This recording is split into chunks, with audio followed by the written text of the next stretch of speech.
কবি সলিল চৌধুরীর লেখা কবিতা একগুচ্ছ চাবি। উত্তরাধিকার সূত্রে পেয়েছি শুধু একগুচ্ছ চাবি, ছোট বড় মোটা বেটে নানা রকমের নানা ধরনের চাবি। মা বললেন যত্ন করে তুলে রেখে দে।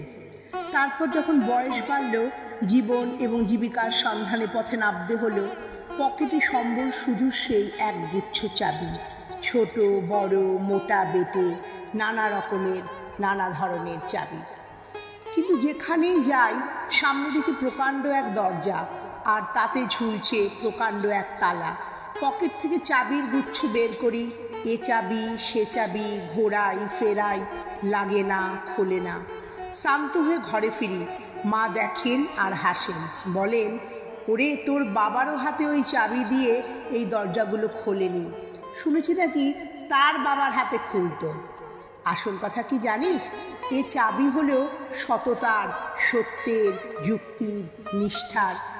এসব দরজাগুলো খোলে না, তবুও তুই ফেলে দিস না। তুই যখন চলে যাবি তোর সন্তানদের হাতে দিয়ে যাস এসব চাবির গুচ্ছ। হয়তো তাদের হাতে, হয়তো কেন নিশ্চয়ই তাদের হাতে একদিন ওইসব সততার, সত্যের, যুক্তির, নিষ্ঠার চাবি দিয়ে জীবনের বন্ধ দরজাগুলো খুলে যাবে, খুলে যাবেই।